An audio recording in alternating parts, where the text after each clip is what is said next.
سيدنا محمد وعلى آله وصحبه أجمعين. قال رب اشرح لي صدري ويسر لي أمري واحلل عقدة من لساني يفقهوا قولي. سبحانك لا علم لنا إلا ما علمتنا إنك أنت العليم الحكيم ولا قوة إلا بالله العلي العظيم.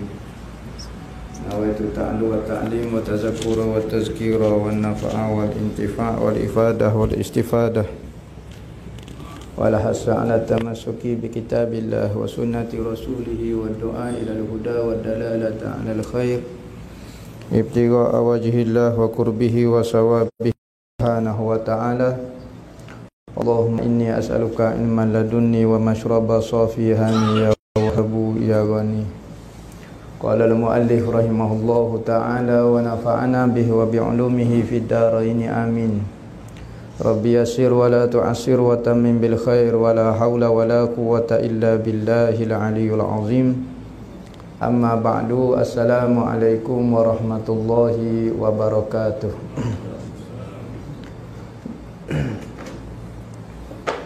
Berkata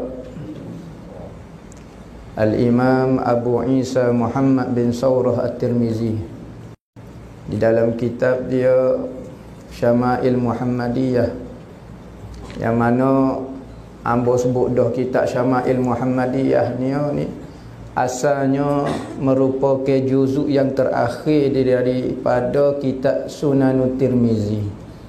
Juzuk akhir maka diceritakan, dihimpungkan hadis-hadis yang berkait dengan Nabi. Maka sebagaimana katanya ulama, siapa dia yang ada di dalam rumah dia Sunanun Tirmizi, maka seolah-olah Nabi berada di dalam rumah dia. Kerana juzuk yang terakhir itu membincangkan perihal mengenai Nabi daripada ujung rambut sampai ujung kaki. Kerana apa ulama membincangkan mengenai Nabi?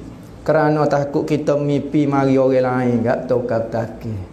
Banyak sebab ulama beri sebab kenapa Rasulullah tak ada lah manusia yang orang duk bincang mengenai dia daripada ujung rambut sampai ujung kaki.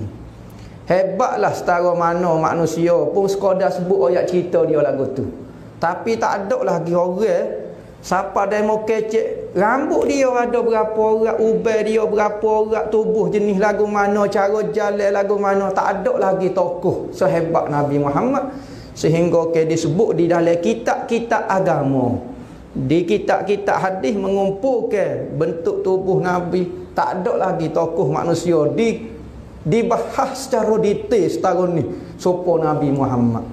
Kerana apa? Kerana umat Islam, lebih-lebih lagi sahabat menganggap memahami, mendalami mengenai Nabi dia itu satu kewajipan. Kita ni kalau tak kenal Nabi, masalah. Jangan awak endah Nabi ya. Pas dia jenis lagu mana? Gitu, mana tahu ambo dia orang Arab lagu tu. Tak bersungguh lah mana, tak cakna lah mana. Sebab itulah ulama-ulama di samping kitab Imam Tirmizi sendiri bahas mengenai Nabi. Ada lagi sahabat-sahabat, ada lagi ulama-ulama membahas mengenai Nabi. Jadi malam ni kita nak kecek mengenai rupa bentuk. Bab yang pertama, rupa bentuk Rasulullah. Hak ni hak rapat sekali dengan Rasulullah. Lepas tu ya bahas kau jauh sikit pakaian Rasulullah, pas cara bergaul Rasulullah, pas cara Rasulullah makan. Hanya kau jauh. Tujuannya antaranya ulama kata apabila kita berselawat sunat menghadirkan rupa yang kita belajar dalam kitab Syama'il supaya cepat hadir rasa khusyuk dengan Nabi. Khusyuk dengan Nabi, berselawat kepada Nabi, khusyuk dengan Nabi. Dan supaya mudah nak mimpi bertemu dengan Nabi. Kita kalau tak pernah tengok orang, tak pernah tahu mengenai dia, nak mimpi tu payah. Tetapi kalau kita duk baca mengenai seseorang, duk kaji mengenai seseorang, nak memahami seseorang itu, nak mimpi itu mudah. Tu antara ulama sebut mengenai belajar mengenai Nabi ni. Kerana apa? Lagi belajar mengenai Nabi. Kerana kita nak ikut Nabi. Semakin rapat, semakin banyak kita memahami Nabi Muhammad, semakin banyak kita nak ikut Nabi Muhammad, semakin rapat dengan Tuhan. Kerana tak ada jalan lain kita nak berapak ke Tuhan kecuali nak rapak dengan Muhammad. Kerana apa? Kerana Tuhan ni tak ada rupa, tak ada gapo, tak ada gapo. Dia nak ikut lagu mana? Kita nak ikut Nabi Allah Ta'ala lagu mana? Kita sebenarnya nak ikut Tuhan. Tapi Tuhan nak ikut lagu mana? Tuhan tak semaya, Tuhan tak puasa, Tuhan tak duduk, Tuhan tak cacat, Tuhan tak tidur. Pas kita semua buat nak ikut lagu mana? Maka Allah Ta'ala buat rupa kita juga, manusia juga, supaya kita boleh ikut, boleh rapat dengan dia. Sebab itulah dalam Al-Quran kata, Qul in kuntum tuhibbunallaha fattabi'uni yuhibbukumullah. Jika kamu dok kata mu nak Allah, mu sayang Allah, tetapi ikutlah aku, katanya Nabi Muhammad. Sayang Allah, ikut Muhammad. Patut sayang Allah, ikut Allah. Lah apa ikut Muhammad? Nah, apa? Sebab Tuhan tak boleh nak ikut. Memang tak boleh nak ikut Tuhan ni. Maka sebab itulah Allah Ta'ala dengan sayang dia menganugerahkan kita seorang Nabi supaya kita boleh ikut dia. Fattabi'uni yuhibbukumullah. Jawab dia tentu dah, tak bak lillah Tuhan akan sayang kat mu. Jawab dia. Kalau mu nak sayang Allah, ikut Nabi Muhammad. Tak ada istilah hamba nak Allah Ta'ala tapi hamba tak sayang Muhammad. Hamba hormat kepada Allah tapi hamba tak hormat lah mana kot Muhammad. Masalah. Saya puja Allah Ta'ala tapi tak berapa nak puja Muhammad. Sudah. Nah. Saya bukan main dengan Allah Ta'ala tapi Muhammad tak berapa nak sungguh lah mana. Kekasih Tuhan. Kita kalau orang kita sayang dia mau kata, kita tak sedap dah. Nah, kalau betul kita sayang kepada seseorang, maka kita kena sayang juga benda hak dia sayang. Tu tabiat manusia menilai lagu tu. Kalau kita sayang ke seseorang, anak dia kita kata, anak bini dia kita gocoh misalnya. Sayang lagu mana? Patut kalau dia mau hormat kat hamba, sayang kat hamba, dia mau kena hormat juga kat anak hamba. Tabiat manusia menilai lagu tu. Maka tak ada istilah pemisah di antara Allah dengan Muhammad. Orang lain ni hamba nak Allah tapi tak sayang Muhammad. Nak buat lagu mana? Satu-satu contoh daripada Allah Muhammad saja buat mari. Nak ikut, nak cari Allah dengan tak ada Nabi Muhammad, tak usah nak cari nah. Tak jumpa cari. Rupa bentuk Nabi SAW, perbahasa di dalam ilmu hadis kata sunnah Nabi ini ada kata qauliyah, perkataan Nabi. Perbuatan Nabi takrir dipanggil, takrir daripada Nabi. Benda tu jadi sunnah pertama Nabi, perkataan Nabi. Nabi royak, Nabi suruh semaya duha, Nabi suruh baca Quran, Nabi suruh gapo, hak ni panggil sunnah. Kedua perbuatan Nabi, cara Nabi tidur, cara Nabi gapo dia. Ketiganya takrir daripada Nabi, Nabi iktiraf benda tu. Sahabat buat, maka Nabi tak buat, tapi Nabi kata Nabi kata molek, Nabi kata lagu tu. Ni dipanggil sunnah juga. Keempatnya syama'il, dia pun dipanggil sunnah juga. Apa maksud syama'il? Cara Nabi berjanggut lagu mana, cara Nabi berjalan lagu mana, cara Nabi tidur lagu mana. Tu syama'il. Benda tu sunat juga, Cara Nabi taruh janggut lagu mana? Dah janggut gini kok, janggut lagu mana kok nah? Cara Nabi berjalan, cara Nabi begitu, cara Nabi bercelok, cara pakaian Nabi, semua tu jadi sunnah berlaku. Sebab itulah kita ngaji kitab Syama'il ni, nak kenal Nabi Muhammad, nak dekat dengan Nabi Muhammad, tak lain tak bukan nak dekat ke Tuhan. Kerana satu-satunya pintu nak tuju Allah Ta'ala iaitu pintu Muhammad. Nak lalu melalui pintu lain, nak faham Tuhan, nak rapat dengan Tuhan, nak mendekatkan diri kepada Tuhan dengan bukan nak dekat kepada Muhammad, tak dekat. Kau jauh ada. Bab yang pertama, rupa bentuk Rasulullah sallallahu alaihi wasallam. Rupa bentuk Rasulullah ni Allah Ta'ala tak buat serupa dengan kita. Rupa Rasulullah ni sahabat tak pernah kata rupa Rasulullah ni biasa-biasa. Tak ada sahabat kata rupa Rasulullah biasa ya.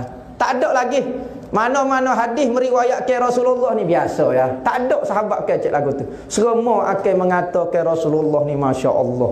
Rupa dia. Katanya Sayyidina Hasan bin Sabit, seorang sahabat nama Hasan bin Sabit. Dia ni penyair Rasulullah. Rasulullah ni ada tukar syair dia. Yakni tukar baca qasidah, tukar bersyair kepada dia ni. Nabi ni suka dengar juga bersyair. Di samping dia duduk baca Quran, dia duduk semaya tahajud, dia duduk menangis, rupa-rupanya Rasulullah ni suka juga hiburan lah kita kata. Dengar syair juga. Bahkan Rasulullah yang masyhur di dalam kitab sirah, ada 7 orang.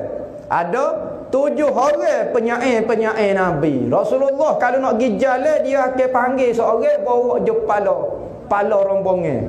Maka dia akan menasyid, nyo bersyair, nyo berqasidah sehingga ke semangat habis huta-huta tak jadi letih. Rasulullah. Maka ulama qiyas ke sunat kita kalau nak musafir dengan lagu. Ikutlah dengan gapo-gapo supaya cergah ketika musafir. Bahkan dalam hadis Nabi kata al-mizahu fis safar sadaqah. Bergurau senda ketika musafir itu dapat pahala sedekah. Yakni orang musafir ni serabut perut belakang, letih lah. Tiba-tiba ada orang buat suka. Sunat buat lagu tu. Weh, bergurau ni tidak kau tak warak. Dia kena menangis baru warak. Ya warak diikut Nabi dah. Bukan warak dia menangis. Kalau kita ikut Nabi, benda tu jadi warak selalu. Kita faham warak ni ikut kita. Tak warak. Tak warak. Hak ni tak warak. Dah Nabi buat demo warak Nabi ke? Demo lebih warak daripada Nabi ke tak? Nabi dengar syair, Nabi dengar qasidah. Orang lain ni tak si dengar qasidah. Dia kata Nabi tak buat. Nabi dengar qasidah. Bacalah lepas ni Nabi akan sebut mengenai. Bukan kata qasidah memuji Tuhan saja. Qasidah biasa. Kita mengenai kehidupan, bukan kait dengan Tuhan pun qasidah Nabi dengar. Bahkan syair-syair jahiliyah pun Rasulullah dengar juga. Kalau kita gak dengar lagu zaman pok ye kau lagu mana? Lagu biasa-biasa, tak Nabi dengar juga. Bahkan Nabi layan lagu tu. Siap kata kepada seorang sahabat nama Abdullah ibn Rawahah, dia kata wahai Abdullah ibn Rawahah, dia mau ingat ke tak perkataan Umayyah ibn Salti. Umayyah ibn Salti ni orang yang hidup zaman jahiliyah tu. Syair-syair dia bersuhu dah. Dia tak puji Tuhan pun. Kecek mengenai dunia, mengenai keindahan, kejujuran, cinta. Ya kecek lagu tu. Rasulullah kata, dia mau ingat tak? Orang mau ingat. Tu dah berqasidah sekali depan. Kau tu qasidah Rasulullah kata, ni makni tambah lagi. Sampai 100 bait kau tu menyasyid depan Rasulullah. Berarti warak tu diikut Nabi bukan di perasaan kita. Ni satu masalah juga. Warak ni kita faham. Ni warak ni. Tak warak. Macam-macam. Jadi apabila kita belajar, kita tahu gapo dia warak, gapo dia tidak warak. Warak berada diikut Nabi. Kalau tak ikut Nabi, orang tak panggil warak. Sekalipun nampak macam senyap, pakai baju buruk, duduk celah tiasnya, tapi tak ikut Nabi, tak warak juga. Jadi warak-warak diikut Nabi. Nabi tunjuk belakang lagu mana sebenarnya warak di sisi Tuhan. Rupa bentuk Rasulullah. Kita mengaji semua berkait dengan Nabi, tak lain tak bukan nak ikut Rasulullah. Rupa bentuk Rasulullah ini katanya Sayyidina Hasan ibnu Sabit kata, dia buat mari satu syair berqasidah di hadapan Nabi. Dia kata, wa ajmalu minka lam tara qattu aini. Lebih indah daripadamu ya Rasulullah, mata tidak pernah melihat. Mana-mana mata tak pernah melihat seindah tubuhmu ya Rasulullah. Nama yang lebih indah, yang lebih baik manusia tidak pernah dilahirkan oleh ibu-ibu. Mana-mana ibu tak boleh lahir serupa denganmu ya Rasulullah. Nama khuliqta mubarra'an min kulli aibin ka'annaka qad khuliqta kama tasha'u. Kamu dilahirkan seolah-olah bersih kamu daripada semua aib kecacatan, seolah-olah kamu dicipta sebagaimana kamu kehendak. Sahabat puji. Kita ni dia lahir, kita nak kata lagu mana? Tinggi, kulit gelap, hidung tinggi, hidung sepek, hidung gapo, ikut Tetapi Rasulullah ni comel tak comel, supo demo lahir, supo demo nak hidung lagu mana, nak telinga lagu mana, seperti Rasulullah nak lagu mana ya Rasulullah, mu nak muka lagu mana, mu lagu tu lah. Seolah-olah sempurnanya Rasulullah daripada aib. Orang lah ni kecek mengenai Rasulullah, kecek biasa. Sahabat dulu tak pernah bercakap, sekalipun dia tahu Rasulullah tu manusia, tetapi manusia yang sangat luar biasa. Nah, dari sudut keindahan dia, dari sudut sifat dia, dari sudut pengalaman rohani Isra' Mi'raj dia, macam-macam orang yang dikedatangi oleh Jibril tiap-tiap kali. Orang biasa lagu mana lagu tu. Maka itulah bentuk rupa Rasulullah. Ni ada cerita, ada seorang syekh di Mekah mengajar di Masjidil Haram kawan tu, duk mengajar. Tiba-tiba ada seorang anak murid dia akak nangis. Dia kata, "Syekh, lagu mana pendapat Syekh mengenai syair ni?" Maka dia baca syair yang disebut oleh Sayyidina Hasan bin Sabit ni. Maka katanya Syekh dia, "Kalam itu percakapan lagu tu syirik." Syirik kata. Mana boleh kata nak cerita supaya kita nak. Tu, kan? Dia kata cara. Dia kata perkataan lagu tu syirik, wahai anak murid. Maka ada anak murid seorang lagi akak tanya, "Syekh, kata-kata saat ni tu kata-kata milik sahabat nama Hasan bin Sabit. Dia sebut depan Rasulullah." Dia kata sekalipun sahabat dia syirik apa tu loh. Tengoknya jawab. Sahabat pun syirik dulu ni. Bukan kata kok kita. Sahabat pun syirik berani dia kata. Tengok orang dia naik seh Rabbana. Nah, dia kata mula-mula perkataan lagu tu syirik. Katanya orang saya lagi, itu kata-kata tu sahabat sebut depan Rasulullah. Rasulullah tak tegur apa dia pun. Kabar-kabar Syekh kata syirik. Dia kata, sekalipun lagu tu dah syirik. Boleh dia kata. Sahabat pun dah syirik. Walau dia kata, walau kanahu sahabi. Sekalipun dia sahabat dah syirik. Allah ni orang berani tek dah sahabat. Orang mengaji tauhid dengan Nabi pun syirik juga. Lah ni. Nah, lari daripada cara dia syirik selalu. Lagi. Orang dulu tak ada berani kata sahabat syirik. Mana ada berani mengaji tauhid dengan Nabi sendiri. Kita kalau mengaji ngatuk kenali pun rasa besok benar habis ring dah tu. Ni mengaji dengan Nabi macam mana syirik. Sebut depan Nabi, Nabi tak kata apa dia, bagi dia syirik kata-kata lagu tu. Apa dia? Tak boleh puji Nabi lebih-lebih. Tu lah ini ayatnya. Ini ayat lagu tu. Tapi kata-kata lagu tu melampau sangat. Sahabat pun jadi syirik juga. Siapa nak benar ke hujah dia? Rupa bentuk Rasulullah ini satu khususiyat Allah Ta'ala beri kepada dia. Sebagaimana disebut di dalam kitab-kitab hadis, tubuh batai tubuh Nabi tak serupa dengan kita. Tubuh dia tak pernah. Kalau dia berjalan luar dipayungi oleh awal. Lalak tak pernah hinggap, kutu tak pernah ada, tubuh bau wangi semacam. Peluh dia lebih bau wangi daripada kasturi. Sudah orang ni. Bukan manusia biasa lagu ni. Barang anjait ni. Maka disebut di dalam hadis-hadis, disebut di dalam sirah-sirah. Bahkan najis Rasulullah pun tidak berbau. Bahkan sahabat-sahabat dan ulama tidak memanggil najis. Kerana apa? Dipanggil fudalat. Fudalat, yakni lebih daripada tubuh Nabi. Segan nak sebut najis Nabi. Nampak? Sebab apa? Kerana Rasulullah, bahkan sahabat-sahabat minum air kencing Rasulullah.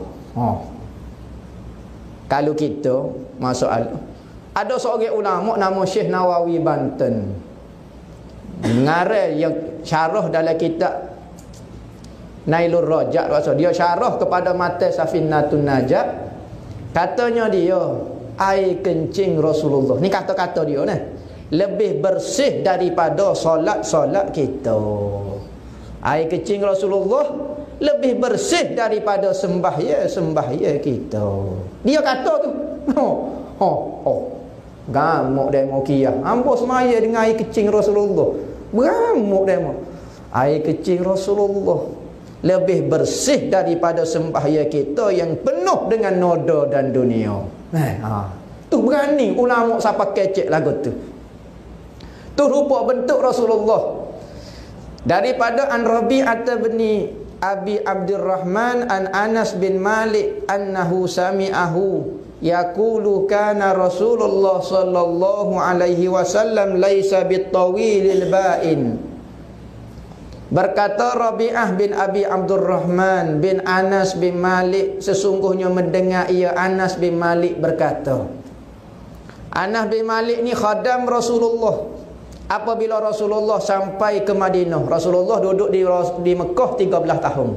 Ajar agama, ajar tauhid, ajar akhlak. Pekoh pada masa tu tak, Rasulullah tak ajarlah mana lagi, kerana manusia baru nak kuat dengan agama.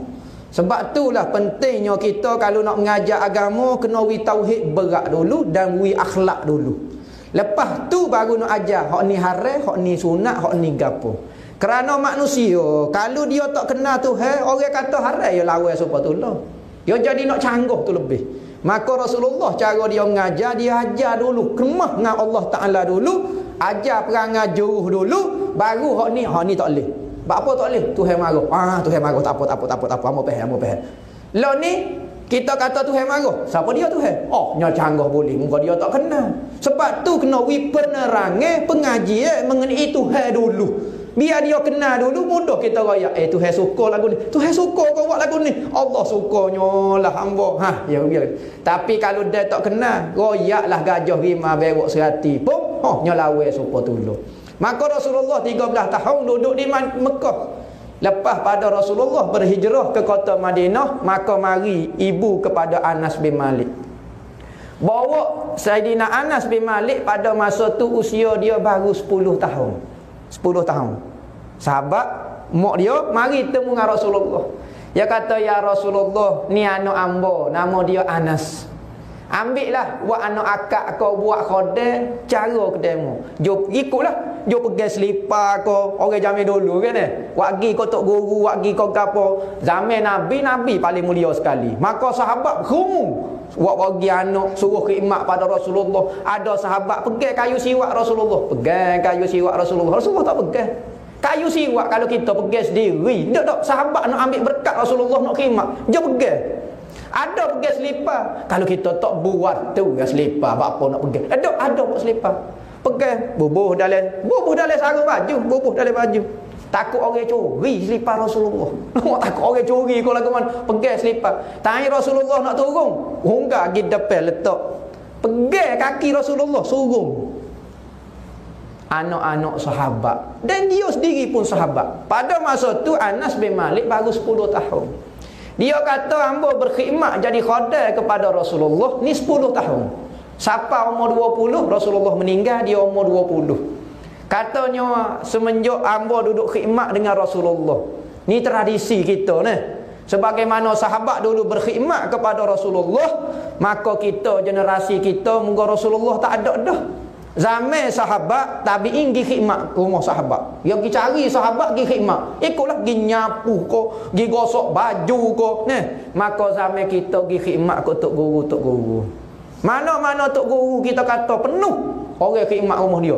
Jo gori telur, jo dreba dia, jo pegang selipar, jo cari kitab dia. Tu kerja dia. Tok guru ajilah dia buat tak apa. Jo gori telur pun ada. Tak makan kalau orang lain goreng telur. Mana lain goreng telur ni? Nama kita kata tak warak kau tok guru lo ni. Banyak ojo khidmat ke dia. Kalau kita tengok Allah kalau di Indonesia berat. Mengakuk anak murid depan tok guru segarnya. Tok guru lalu senyap supaya patung. Hormatnya. Hok bahagia khidmat tak sekira. Kalau tok guru nak bangun, tak ada tu belakang. Tok guru pau. Nak khidmat sahaja. Ingat, khidmat itu tak menunjukkan seorang itu takabur. Kita kata Allah, pergi sendiri ya kita. Ni apa suruh budak-budak ni jadi kau bully budak dah pula lah ni. Ya tak reti budaya tradisi hak kita terima. Sebagaimana sahabat-sahabat layan Rasulullah, tabi'in melayan sahabat, tabi'in melayan tabi'in, sehingga berlangsung lagu tu murid melayan anak tok guru. Lagu tu siapa lah ni kita terima. Maka pengajian pondok pun lagu tu lah. Kalau anak tok guru, sudah lah. Hok jo pergi selepak, hok go ni, hok dreba, hok jogging ni. Jangan tak bergerak kawan tu. Padahal kita kata Allah. Apa jadi kau tak kabur pula. Patut pergi nak bully budak pada. Adat lah. Nak jadi jaga adat tu. Sebab tu kita kalau tengok kita nilai dengan diri kita, patutnya hok warungnya pergi selipas diri nah. Tapi apa Rasulullah tak marah sahabat-sahabat pergi selipas dia. Rasulullah tak ada lah bapak segala warung. Tak ada dah dia. Tak ada orang. Siapa dia beriktikad dan merasai lebih waruk daripada Rasulullah. Jadi kafir lalu. Tak ada orang boleh lawan waruk Rasulullah. Tapi orang pergi selipar dia. Ni tradisi. Sebab tu waruk ni kena belajar. Jangan kita duk nampak. Nampak tu tak waruk lah mana kawan tu. Patut pergi selipar. sendiri. Adab. Adab itu panggil. Maka Sayyidina Anas bin Malik kata, hamba berkhidmat dengan Rasulullah ni 10 tahun. Dalam masa 10 tahun tu, hamba tak pernah dengar Rasulullah tak pernah kata kalau aku buat sesuatu Rasulullah kata apa dia mau buat lagu ni. Tak ada. Kalau hamba tak buat sesuatu Rasulullah kata apa tak buat. Nak kata Rasulullah ni mudah sangat hidup dengan dia. Kita kena orang gaji kita apa dia mau masuk lagu tu. Bapa tawa. Bapa banyak sangat. Bapa dia mau tak basuh. Bapa dia mau dok-dok. Rasulullah ni tak ada. Orang khidmat rumah dia. Kalau orang letak gelas sini, tak ada kata depan ni, tak ada. Ya pergi orang tu pergi pun letak sini. Kita padahal kita boleh halih sebenarnya. Tak depan tu boleh halih sendiri. Tengok Rasulullah halus dak perangai dia. Katanya Sayyidina Anas 10 tahun hamba khidmat ke dia, tak pernah dengar lagi Rasulullah tek hamba buat gapo-gapo. Tawa kau masing kau tak jadi kau hamba buat kau gapo dia khidmat, tak ada Rasulullah tek gapo dia. Ni Sayyidina Anas bin Malik. Maka dia duduk lama dengan Rasulullah. Daripada kecil umur 10 sehingga umur 20. Maka sahabat-sahabat yang meriwayatkan rupa Rasulullah, semua sahabat yang meriwayat ketika dia kecil. Kerana apa? Kerana sahabat apabila besar, hormat tak hormat dia tak boleh tengok Rasulullah. Semua tunduk belakang. Jadi nak riwayat muka Rasulullah tak boleh pada masa tu. Tak perasan lah mana. Maka semua dia yang cerita ketika hamba kecil dulu hamba tengok muka budak-budak kalau kita kata kan. Dia tahu gapo dia tengok muka orangnya perhati, tengok janggut, tengok telinga, budak-budak lagu mana Maka apabila sahabat-sahabat besar tak ada berani. Tak berani tengok gini. Sebab tu tak ada Sayyidina Abu Bakar riwayat muka dia semasa dengan Rasulullah umur tikah sikit sangat. Tak ada Sayyidina Abu Bakar kata semua hak sahabat-sahabat kecil belaka. Sayyidina Ali hak kecil belaka tu tikah dengan Rasulullah, siap boleh menikah dengan anak tino dia. Maknanya semua riwayat ketika dia kecil. Kerana Rasulullah ini diberi keindahan dan kehaibatan. Katanya Sayyidina Aisyah apabila orang bertanya mengenai rupa Rasulullah, dia kata rupa Nabi Allah Yusuf ni apabila orang tengok orang kerak jari. Rupa Sayyidina Yusuf, Nabi Allah Yusuf alaihi salam. Comel tak comel dia, comel bukan comel biasa, bukan macam artis Korea K-pop lagu ni, comel mukjizat. Tengok tu tak boleh nak kejam mata duk main bagar ke atas lagu tu. Khamak sungguh, balik sana khamak moga mukjizat moga Nabi Yusuf. Katanya Sayyidina Aisyah, kalulah Nabi Allah Yusuf apabila dilihat kecantikan dia orang belah jari, maka kalau orang melihat kecantikan Rasulullah orang belah hati. Orang belah hati. Berat lagi. Cuma keindahan Rasulullah diseliputi diberi serta dengan keindahan Rasulullah itu kehaibatan. Sebab tu orang jadi segan. Mana kalau Nabi Allah Yusuf diberi keindahan semata-mata sehingga keindahan dia menjadi fitnah kepada semua manusia. Bukan kata wanita, bahkan lelaki pun tak boleh tengok Nabi Allah Yusuf. Comel tak comel sangat. Tetapi Nabi Muhammad di samping keindahan dia diberi kehaibatan. Orang tak berani jadi segan malu mata dengan Rasulullah. Tu Sayyidina Aisyah kata. Sayyidina Anas bin Malik kata, hamba dengar Sayyidina Anas bin Malik berkata, kana Rasulullah laisa bitawilil ba'ing. Rasulullah ni perwatakan dia tidak terlalu tinggi. Tawilul ba'ing, kalau kita jenis tinggi Melayu, kita nampak Allah tak comel. Rasulullah ni bukan terlalu tinggi, tinggi Melayu dipanggil, Melayu tinggi. Rasulullah kata wala bil qasir, tidak pendek ketung. Allah nampak pendek kawan ni. Tak tubuh Rasulullah itu sedar-sedar. Sedar-sedar ke mana? Tak terlalu tinggi, tidak terlalu rendah, tetapi condong kepada tinggi sedikit. Rasulullah kalau duduk dengan orang tinggi, kita nampak dia. Rasulullah tak tinggi lah mana? Orang ni lebih tinggi daripada Rasulullah. Boleh kita kata lagu tu. Tetapi masalahnya apabila Rasulullah duduk dengan orang hak tinggi saat ni, kita nampak dia duduk jauh tu nampak ni tinggi ni. Oh ni tinggi. Hak ni Rasulullah nampak biasa. Tapi apabila Rasulullah duduk dekat dengan orang tinggi, bahu Rasulullah lebih tinggi daripada orang tinggi. Ni mukjizat dia. Sebab tu sahabat-sahabat nak kenal Rasulullah. Kalau Rasulullah duduk ramai-ramai, ya nampaklah dia perasan lah orang ni pelik sikit. Dia tak tinggi lah mana, tapi nampak nampak jadi goh, dia panggil goh tu.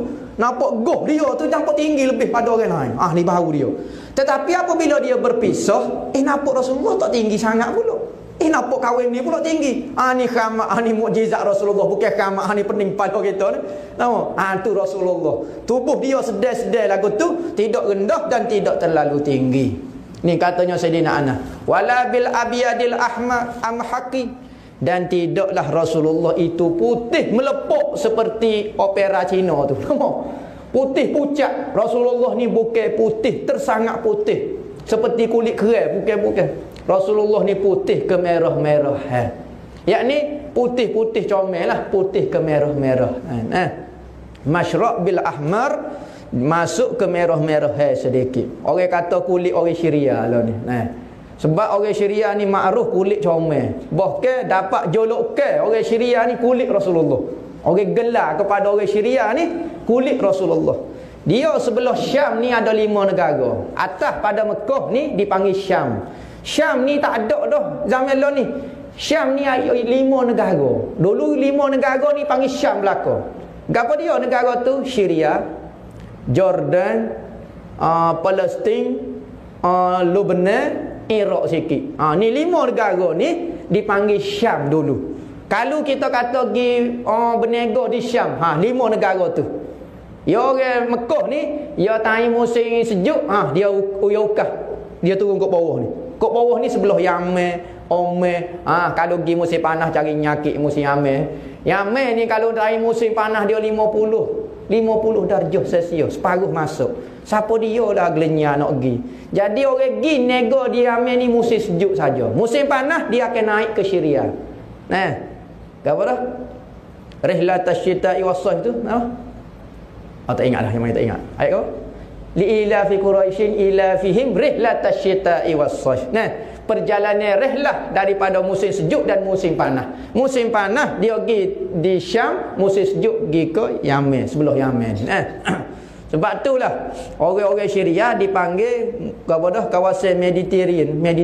Ni orang comel-comel saja.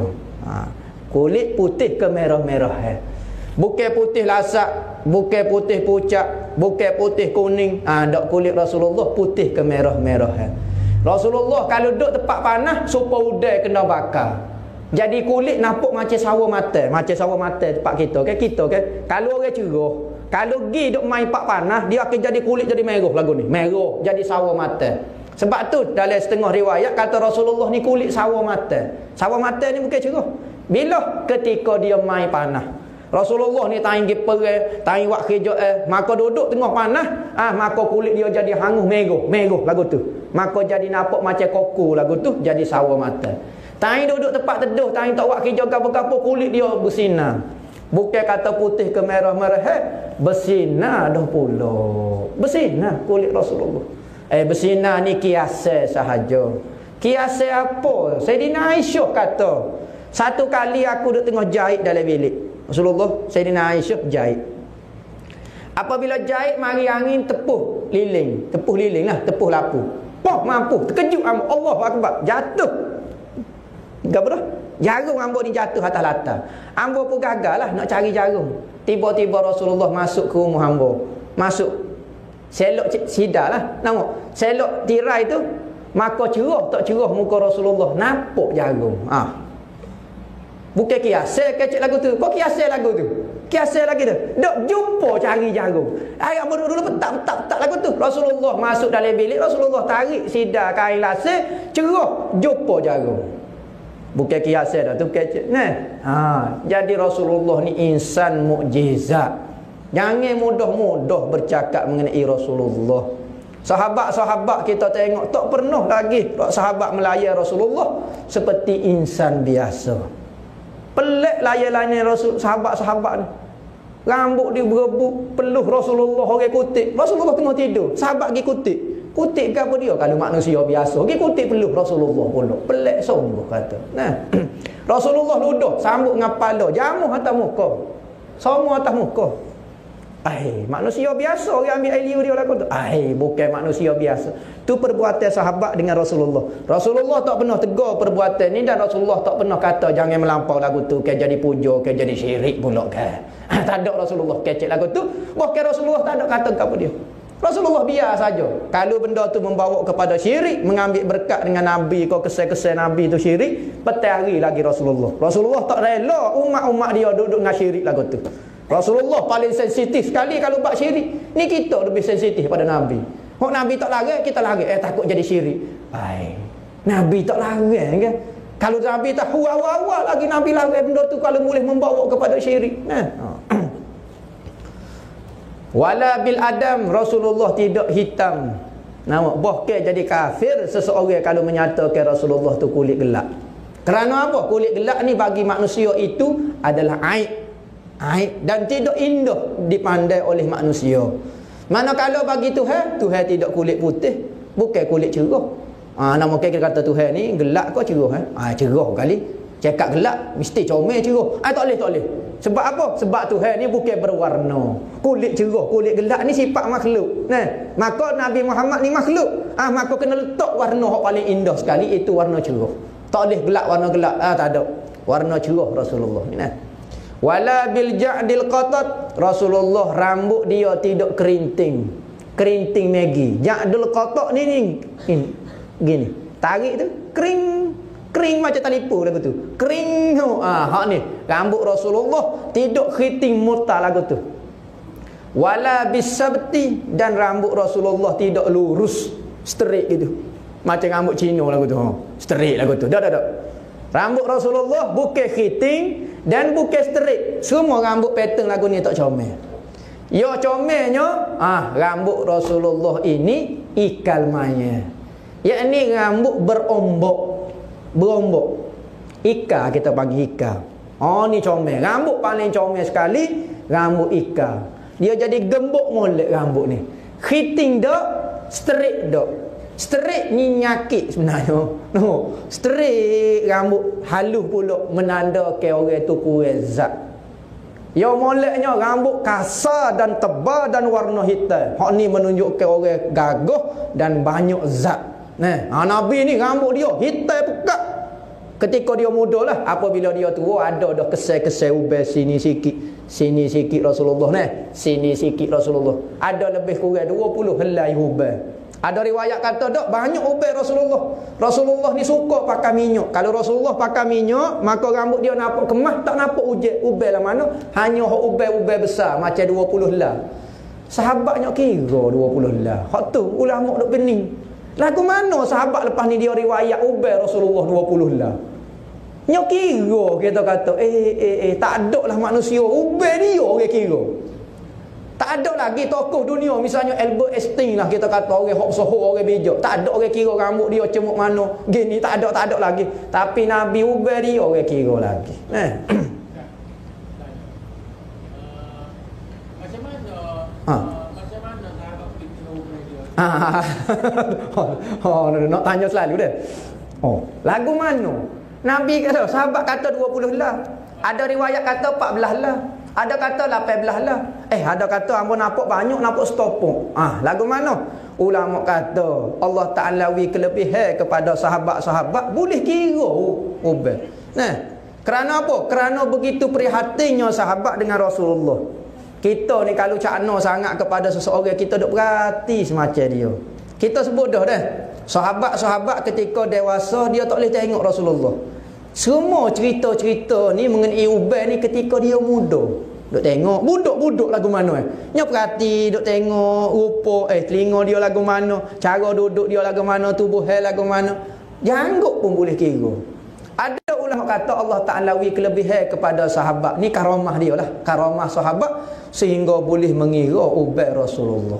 Sebagaimana ulama-ulama dulu Allah Ta'ala wi kelebihan. Seperti Ibnu Sina.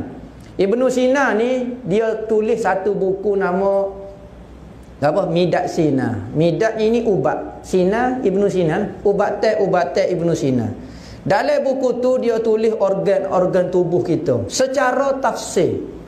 Ulama kata dia tulis lagu mana sedangkan pada masa tu Alat-alat tak ada, mikroskop pun tak ada, goni nak belah alat kurang sangat. Tetapi dia boleh tulis secara halus. Ha ni karamah Allah Taala wi kepada orang-orang yang jujur hati dia. Boleh buat benda hak. Kalau kita fikir, nak kira lagu mana ni? Ayah kita tanya ubay cuma mana? Ayah hamba tak ingat. Ubay dia sikit ya, tapi berapa orang hamba tak ingat. Tak cana. Sahabat dulu dak bukan lagu tu dia dengan Rasulullah. Rasulullah gerak sikit dia hafal. Sebab apa? Semua gerak-gerak Nabi itu adalah hadis, adalah hukum hakim. Sahabat Rasulullah gerak gini, sahabat riwayat. Rasulullah time masuk di masjid dia gerak lagu ni. Abdullah ibnu Umar riwayat ke hadis, naik kenderaan, lepas naik kenderaan dia suka. Kah. Sahabat kata, apa dia mau suka hadis ni? Sebab Rasulullah masa doa tu Rasulullah suka. Apa Rasulullah suka? Ikut dia lah. Cuma hamba tengok hari tu Rasulullah suka punya royak juga. Patut kalau kita deh royak hadis sudahlah, baca doa naik kenderaan berhenti sekat tu dak Rasulullah suka. Maka siapa keluar ni hadis tu diriwayatkan lagu tu. Siapa lo ni sunat kita kalau naik kenderaan kita baca doa naik kenderaan sematabassum lil ittiba. Kemudian sunat kita tersenyum kerana hadis Nabi senyum juga. Biar kita nak marah ketar misalnya. Nak marah ketar, naik kenderaan bismillah subhanallazi sakhara lana sengih betul. Ambil pahala sunat. Nabi senyum lagu tu. Lu pada kita apa riwayat benda lagu tu. Mungkin Rasulullah ada nak suka kat orang lain. Daknya dia cerita juga benda lagu tu. Pelik juga Abdullah ibnu Umar ni. Tengah-tengah naik kenderaan. Katanya sahabat apa dia mau buat kerja lagu tu. Dia kata Rasulullah dulu lalu tempat ni dia buat gitu. Sebab ada dahai kayu, maka Rasulullah pun helik sikit biar tak kena. Katanya sahabat, daun kayu tak ada dah, kayak tebal dah pokok ni. Dak, sunat lagu tu. Tak ada pohon kayu pun. Tak ada pohon kayu pun jalan betul. Pelik sungguh. Tengok sahabatnya kira sampai perikat lagu tu. Kalau kita style orang model ni deh. Benda tu tak payah royak kat orang dah. Tak payah riwayat lah. Riwayat cara Nabi sudah lah. Benda-benda lagu tu dok sahabatnya halusnya. Benda lagu tu ajak cerita juga. Ubay-ubaynya kira. Kalau kita Allah bukan pahala pun kira ubay Nabi pula. Dok ada sebut dalam hadis. Pelik sungguh sahabat ni. Buat lagu mana ke Nabi? Seolah-olah boleh satu benda yang sangat bernilai. Nyok perhati sungguh Nabi ni. Nabi tidur, Nabi gapo, Nabi senyum, Nabi sengih lagu mana Allah royak belaka. Kalau kita deh riwayat bab semaya sudah dah bab lagu baca Quran. Hak tu nah. Dok sahabatnya ayat cerita belaka. Ni kalau kita ngaji syama'il gak nampak selalu. Sahabat layar Rasulullah lagu mana. Sebab tu kita jangan duk ngaji dengan orang-orang model lo ni. Nyok kata, tahu lagu tu ya Zamir, tahunya syarah lagu tu. Rasulullah lagu tu selawat ya, tak ada istilah qasidah. Ada orang kecek lagu tu. Mana ada qasidah duduk baca qasidah lah ni. Ya hanana kok mana kata zaman Nabi tak ada berlaku. Zaman Nabi ada selawat ya, sallallahu. Selawat pun tak ada lagu, mana boleh sallallahu alam. Tak boleh baca sallallahu alaihi Muhammad. Supaya dia duduk zaman Nabi ni. Sedap dia syarah. Maka ramai masyarakat memahami zaman sahabat lagu tu kerana disyarah oleh pokok dia. Jadi sahabat lagu tu ya senyap, ya kena gini. Robok kau sahabat ni. Baca hadis molek baru kita faham Nabi dengan sahabat ni lagu mana hidup dia. Nya syarah dia jadi kita nampak macam Wahabi belako zaman sahabat. No, jenis senyap, yang beda orang belako. Tak ada sama. Nya syarah di kawan ni kita pun jadi pening. Ngaji hadis benar, barulah kita nampak sahabat dengan Nabi lagu ni suasananya. Wala bil ja'di wala bis sabti. Tidak rambut lurus dah. Ba'asahullahu ta'ala ala ra'si arba'ina sanah. Allah Ta'ala mengutuskan Nabi jadi Nabi ini ketika usianya 40 tahun. 40 tahun maka dilantik jadi Nabi. 3 tahun selepas itu 43 tahun dilantik menjadi Rasul. 3 tahun lepas daripada lantik pertama dapat wahyu yang pertama, Iqra bismi rabbikal ladzi khalaq. Secara resminya manusia yang menerima wahyu automatik jadi Nabi dah. Jadi Nabi pada usia Rasulullah 40 tahun. Sebelum Rasulullah dapat wahyu, Rasulullah dapat mimpi-mimpi. Dapat mimpi-mimpi yang benar. Mimpi malam ni esok jadi supo dah jelas. Nampak mimpi pula jadi pula sebelum mendapat wahyu. Maka Apabila akhir zaman, wahyu sudah terputus, mimpi-mimpi yang benar pula masih ada. Nabi kata siapa dia yang ingin mendapat mimpi-mimpi yang benar, dan mimpi yang benar itu adalah satu daripada 40 satu per 40 daripada kenabian. Kerana 6 bulan sebelum Nabi jadi Nabi, 6 bulan lebih kurang dah, 6 bulan sebelum Nabi Muhammad jadi Nabi, semua mari mimpi berlaku. Selepas tu 23 tahun. 6 bulan ni bersama 1 per 40 daripada 23 tahun. Sebab itulah Nabi kata mimpi yang benar itu merupakan 1 per 40 daripada kenabian. Siapa dia nak mimpi yang indah-indah, jaga mulut dia, katanya Rasulullah. Orang yang paling indah mimpinya pada akhir zaman, orang yang paling jujur perkataan dia. Siapa dia nak dapat mimpi yang indah-indah, yang pelik-pelik, yang Masya Allah, okey, jaga lidah dia, jangan ajar kecek menipu, jangan ajar kecek dusta, jangan ajar kecek huduh. Insya-Allah mimpi itu, mimpi jadi molek. Kalau kecek huduh, mimpi hatu raya berlaku, mimpi hatu selipar, hatu gapo. Tiba-tiba apabila orang mimpi yang indah, dia tak percaya. Saya tak mimpi, tak boleh terima. Benda ini bid'ah. Kerana saya tidak bermimpi. Awak bermimpi? Tak terima. Tak ada Quran, tak ada hadis. Memanglah moga perbuatan orang akhir zaman. Tak ada Quran, tak ada hadis. Perbuatan Nabi saja ada Quran dan ada hadis. Misalnya seorang kata saya mimpi temu Rasulullah. Rezeki dia. Dia nak temu, kita nak kata lagu mana? Nipu, bid'ah. Weh, hamba nak kata lagu mana? Moga dalam Bukhari Muslim tak ada nama hamba.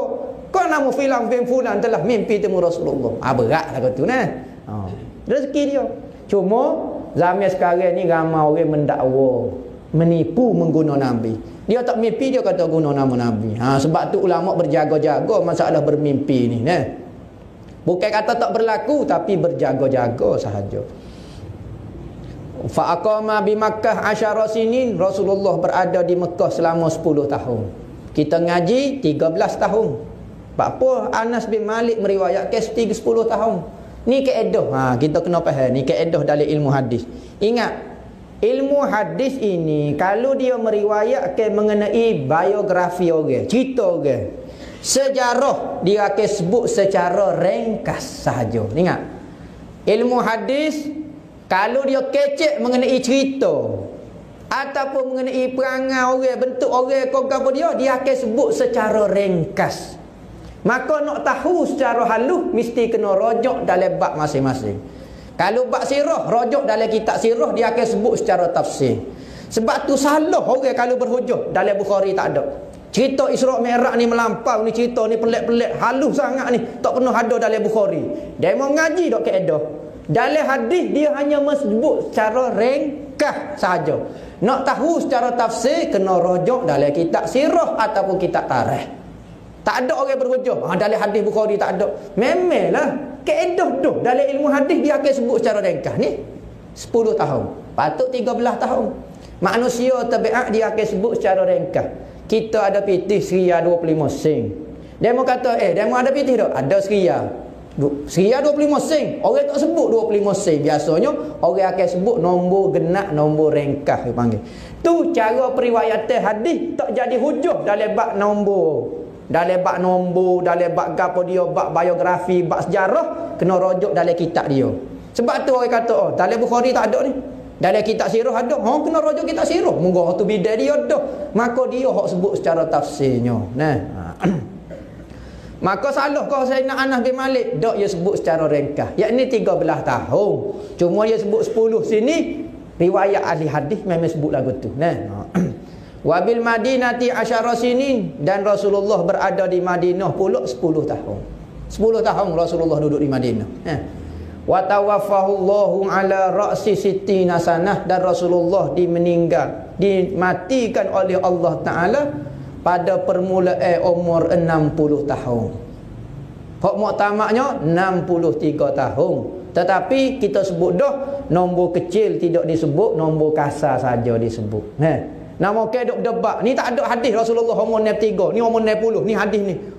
Kena beratlah demonya. Cidik kat sikit kata ni.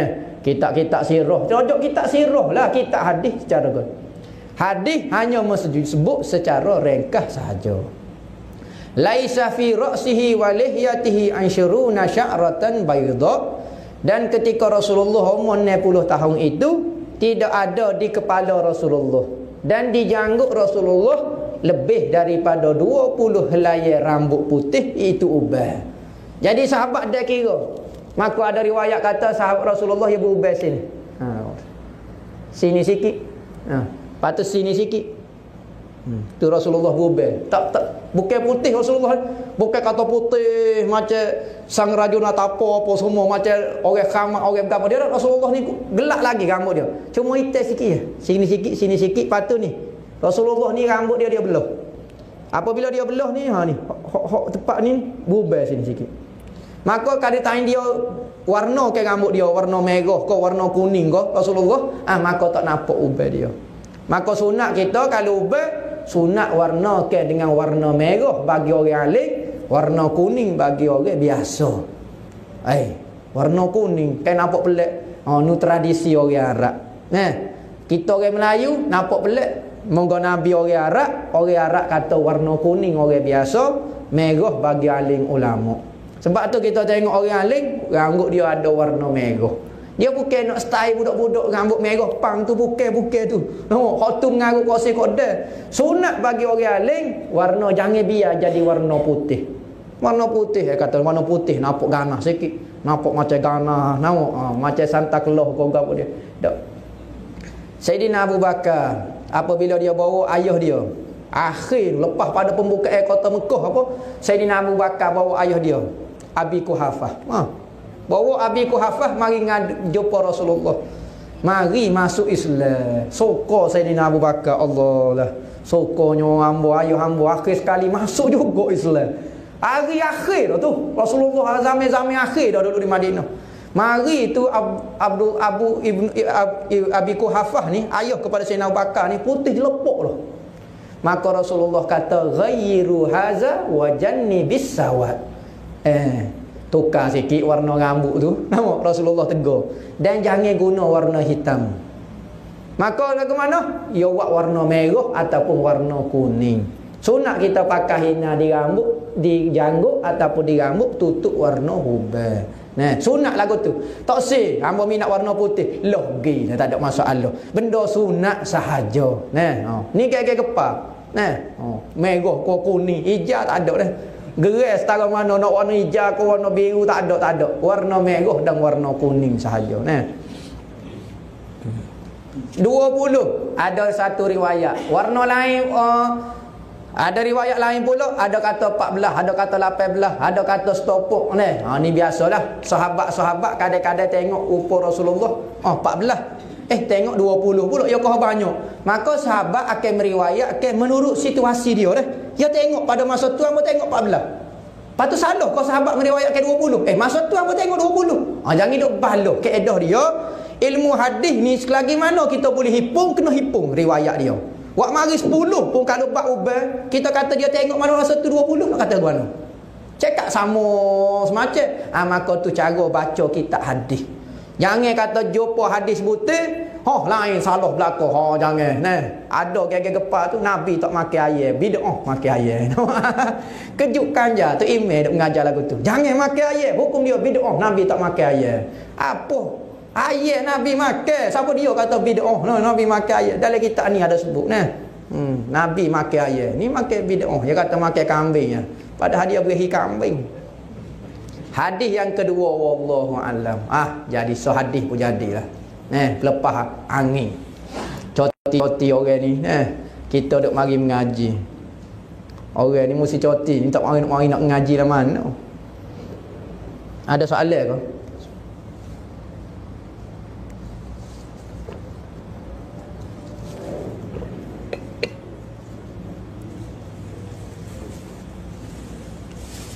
Ada soalan. Tak syarat mengenai ilmu ni, tanyalah apa dia. Kok hamba boleh jawab, tak boleh jawab, kita senyap nak kata mana. Ada setengah ulama kata makruh kita tahu soalan lagu ni. Ada soalan makruh kerana menunjukkan takabur kita, seolah-olah nak jawab semua soalan.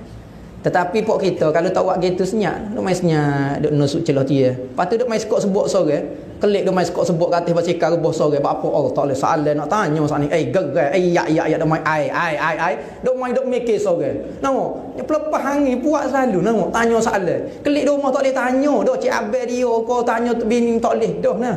Pada masa ni, moga mengaji sebulan sekali lagu ni nah. Ada soalan kau?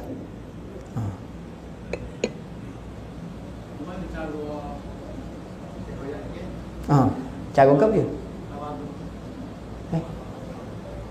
Cara gano tu tak faham tu. Tawaduk kau gano. Gano tu. Nak bela tawaduk kau waruk kau dia.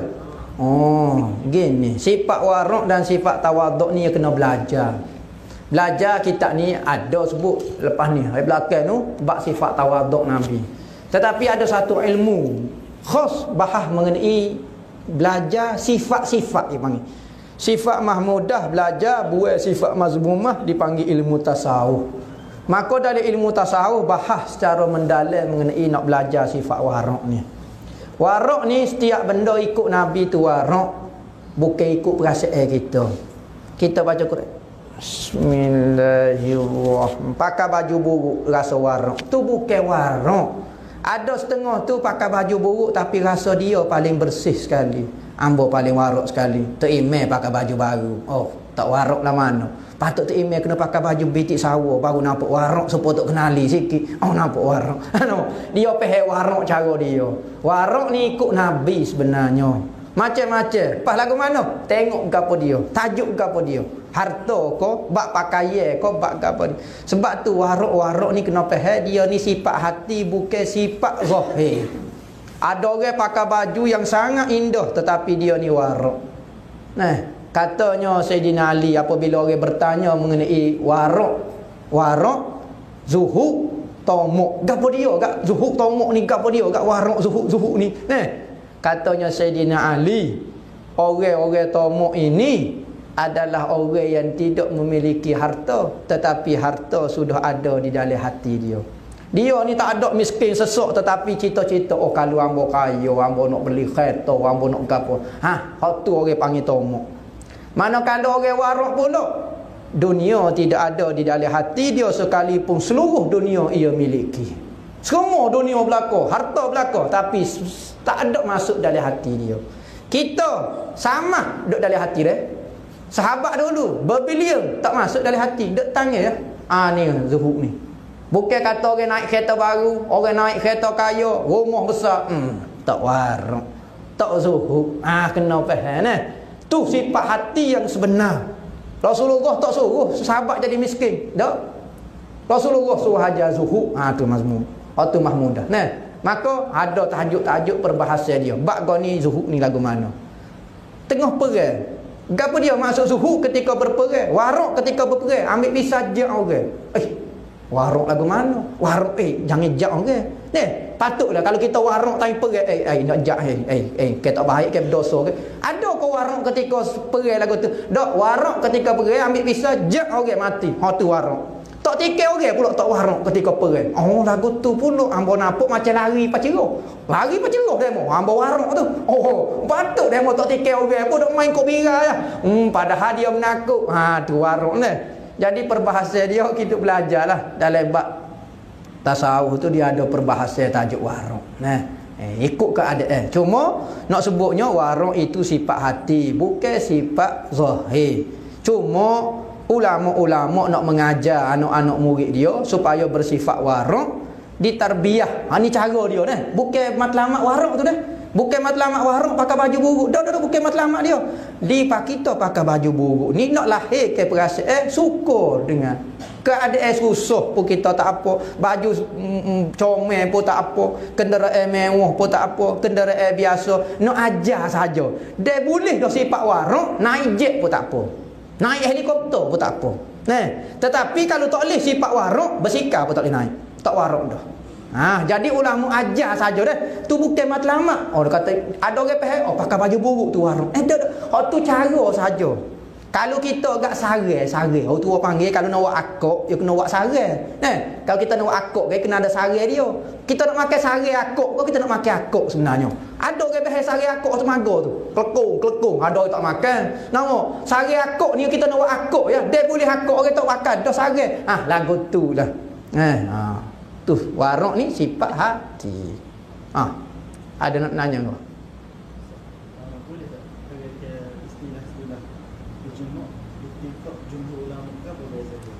Ittifaq, ijmu', jumhur. Ini istilah-istilah banyak disebut di dalam mana-mana kitab. Sama ada kitab tauhid, kitab fiqh, kau kitab apa dia diguna perkataan istilah pertama ijmu'. Ijmu' ni biasa digunakan kepada sepakat seluruh ulama.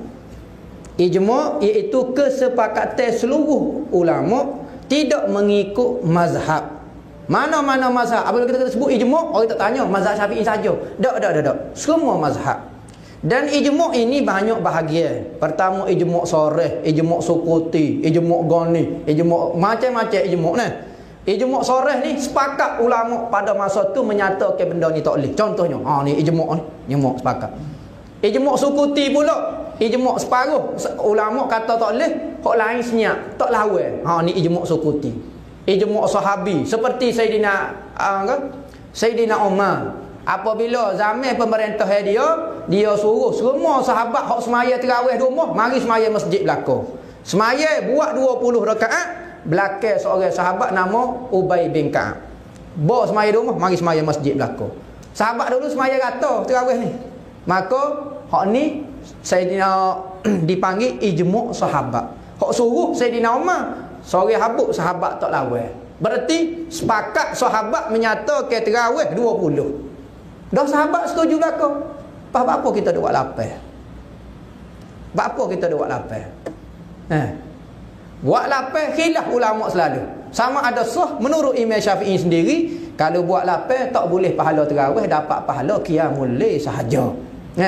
Menurut mazhab lain pula khilaf. Tapi kalau buat 20 ijmu' sahabat. Ada 16 hujah mengenai sembahyang tarawih 20 rakaat. Dulu ada seorang mufti, kita malah sebutlah mufti negeri mana. Dia kata hangpa tak pernah jumpa dalil kata Rasulullah sembahyang 20 rakaat. Sodah dia. Derah dia nak jawab. Apabila pemberita mari jawab selalu, patut beliklah kitab-kitab sikitnya. Hangpa tak pernah jumpa kata dalil 20 rakaat. Jangan. Pada masa tu hangpa mengaji selagi. Katanya bapa mik jak cari kitab jak. Nama bolehnya jawab lagu tu. Mufti apa dia kata. Belek itulah hamba. Kitab Pak Pekoh, Pak Mazhab, Fathul Bari, Bukhari sendiri. Habis hujah semua.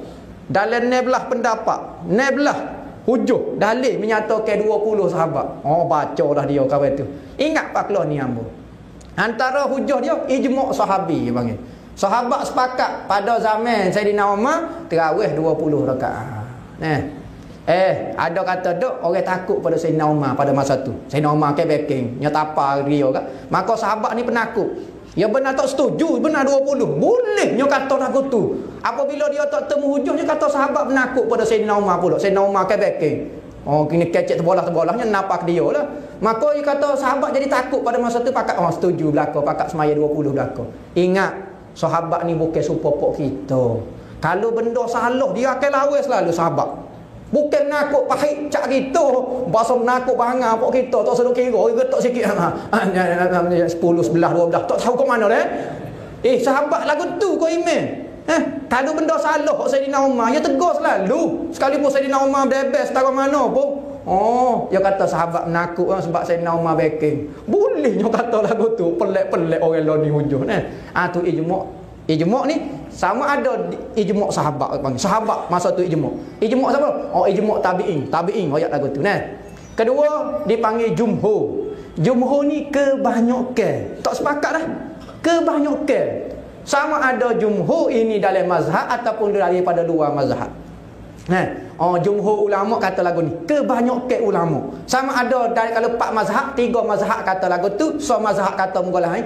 Jumhurnya kata hak 3 mazhab itulah. Jadi jumhur dipanggil. Mana kalau ittifaq pula sepakat dalam satu mazhab. Macam kita kata ittifaq mazhab Syafi'i. Mazhab Syafi'i kata lagu tu belaka. Hanafi tak kata lagu tu. Kita tak boleh kata ijmu' Syafi'i. Tak boleh kata ijmu' ia sifat umum. Kalau ittifaq ni pergi ke so mazhab saja. Nah, pergi ke so mazhab, so kumpulan saja. Ittifaq dia panggil. Nah, ittifaq apa dia ni? Ijmu' atau apa lagi saya? Jumhur. Nampak dah beza dia. Jumhur kebanyakan ittifaq dalam satu mazhab, ijmu' ni umum. Nah, ijmu' ni umum sikit. Lagu tu. Cara kasarnya. Nah, jangan tukar malu kat orang. Nama kecil jumhur ulama Syafi'i. Jangan malu kat orang dah. Ittifaq gitu. Nah, ada soalan? Berkenaan dengan wanita musyrik. Wanita musyrik. Wanita musyrik. Kan tu? Buat kahwin ni, jadi nanti pada wafat. Dia memang parah, mak kita kau mau ni. Dia ada bercerita wanita musyrik ni kalau kita dapat kahwin dia ni. Waktu kita mendapat kahwin dia. Okey. Mana kita tu sampai 40 hari bersih dia. Masing-masing kita boleh sama dengan dia. Apa tu? Jadi saya keliru di situ. Sebab ada ayat Quran. Apa ni? Surah At-Taubah 28. Dia sebut hai orang-orang beriman, sesungguhnya orang yang musyrik itu adalah najis. Dalam Quran sebut. Jadi maksudnya lagu mana tu maksud? Cucikan apa tu 40 hari. Nak kata hukum hok ni canggah dengan ayat Quran ni. Gini. Nampak dah tu nak pergi kat mana? Kena dengar dulu lah. Masalah gini. Apabila kita berperang dengan orang kafir dan dalam hadis akhir zaman pun kita akan perang pada akhir zaman dengan orang kafir dan kita akan dapat tawanan. Maka apabila tawanan tu orang kafir ke orang Islam, perang orang kafir nah. Maka menurut hukum kita, syariat kita boleh apabila kita dapat tawanan perang, orang tino akan jadi hamba automatik. Dia ada 4 jenis manusia. Jadi hamba, jadi tawanan, kena bunuh, kena video, kau apa dia. Perempuan ni okey, jadi ghanimah dipanggil, harta rampasan perang. Antara habuai ataupun upah kepada tentera Islam adalah perempuan-perempuan kafir yang kita tahu. Maka apabila boleh habuai kita, misalnya kita perang bolehlah 10 orang Amerika. Jadilah. Naik semangatlah 10 orang Sebab tu sahabat-sahabat dulu kalau perang sebelah tu Mediterranean tu, sebelah Syam, Syria, ni sahabat Bismillah. Nama boleh 10 orang tu gak pakai jola, klik mapel. Seorang hamba 100,000 harga. Dah? Ikat bata boleh, buat kuih boleh, jeput boleh, macam-macam boleh buat. Bawa kereta pun boleh. Nampak 100,000 seorang, boleh 8 orang jadi. Maka boleh kau tak tidur dengan hamba ni, kaedah dia hamba ni boleh disetubuh sekalipun tidak berkahwin dengan dia. Kerana apa? Kita memiliki tubuh dia. Isteri kita tak miliki tubuh dia. Hak tu pun boleh setubuh dengan cara ikatan nikah. Manakala hamba ini lebih kuat lagi kita miliki dia sehingga kita boleh jual, setubuh nepihnya. Maka syarat benar seorang lelaki kalau dapat perempuan kafir boleh setubuh pun dia. Pas jadi hamba kita, jadi hamba setubuh, boleh setubuh. Kalau lekat anak jadi bab hukum umul walad. Umul walad di mana? Mati tu hamba tu jadi bebas. Lepas tu ayat Quran kata tak boleh orang Islam macam orang kafir ni najis. Najis ini bab muka lain, bukan bab halal dia. Dan kita kalau nak apa dah? Nak setubuh dengan hamba, kena tunggu sekali cuci dulu. Istibra' dipanggil. Dalam masalah orang nikah dipanggil iddah, dalam bab hamba dipanggil istibra'. Istibra' ni apa dia? Kita sebelum misalnya kita boleh habu yatina 10 orang dah misalnya. Jangan gigelenyah selalu, yak selalu gilopak. Nampak dewa sayat labuh selalu. Jangan selalu, tunggu sekali suci dulu. Takut apa? Takut benih dia masuk ngatuk laki dia hok kafir dulu capur. Maka kita nak bersih dulu roh dia. Kalau lekat anak baru sabit dengan demo. Biar dia mari suci dulu sekali. Mari suci dulu sekali dipanggil istibra'. Kena cuci dia tu maksud dia lagu tu baru boleh setubuh atas nama hamba, baru boleh. Begitu juga kita beli hamba ke apa dia? Boleh, tak ada masalah apa. Manakala hok kafir tu najis, orang kamu kata kafir najis iktikad. Najis iktikad dia. Dan tak sesuai untuk orang Islam. Tu ya. Ada soalan? Kalau boleh anak, maka kaedah dia kalau Islam seorang kafir seorang. Pak dia Islam, mak dia kafir, maka automatik dia akan ikut salah seorang daripada ibu atau ayah dari sudut Islam. Mak Islam, anak jadi Islam. Pak Islam, anak jadi Islam. Tok Islam pun anak jadi Islam juga. Dia ikut salah seorang, tak syarat kedua-duanya. Boleh anak, boleh anak. Anak kita. Jadi anak kita. Anak kita setubuh, boleh anak. Dipanggil bab umul walad, ibu anak. Bab masalah hamba ni, maka lagu mana? Perempuan tu kalau tuai dia mati, automatik jadi bebas. Tak syarat kata tuai dia kata saya bebas ke awak. Ingat hamba ni, buatlah lagu mana-mana dia tak akan jadi orang biasa kecuali tuai dia bebas ke dia. Tuai dia kata saya bebas ke awak, baru bebas ke. Tetapi apabila tuai dia setubuh dah, lekat anak, tunggu masa dia. Mati tak payah sebut saya bebas ke awak, automatik hamba tu akan jadi terbebas. Tak ada istilah dulu masa ayah dia mau jadi hamba. Dah mati dah ayah dia mau bebas dah hamba. Automatik lagu tu. Biasanya kalau tuai tu setubuh hamba ni biasa dia bunuh tuai dia. Sebab nak cepat merdeka. Tu tradisi orang Arab dia ambil dulu lah. Pak kita ni orang dulu panggil gundik. Gundik nak 50 orang. Bukan bining tu, gundik. Gundik ni hamba dia panggil. Hamba boleh setubuh? Boleh setubuh. Kalau dipanggil hamba lah. Kalau cukup syarat dia. Kalau tak cukup syarat dia jadi berzina juga. Jadi kita faham orang jamin-jamin dulu tu hamba gundik-gundik tu. Sebab orang Arab pun ada gundik beratus orang. Raja-raja zaman dulu 360 orang gundik. Dia hanya gilis setahun sekali saja. Dah 360 hari, bilik ada 360 sehari, jumpa pula lah tahun depan pula. Gilis tu. Jadi maksud dia lagu tu. Dari sudut anak pun dia akan jadi Islam dan jadi anak dia. Anak dia. Tu dipanggil ummul walad, ibu kepada anak kita. Bukan bini lah. Dia panggil ummul walad.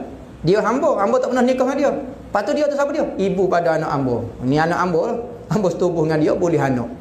Tak panggil bini, tak panggil bini, ummul walad dia panggil. Bab paling akhir sekali dalam kitab fiqh. Bab hamba lah. Lah ni tak faham apa sebab kita tak ada hamba dalam mana.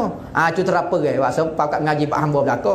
Tok email pun nama hok nombor 80. Kena ngaji takut kena kat hamba ya. Nama hamba nak ngaji gitulah. Lah ni tak faham dalam mana, moga-moga tak ada dalam mana tu lagu tu. Ada soalan?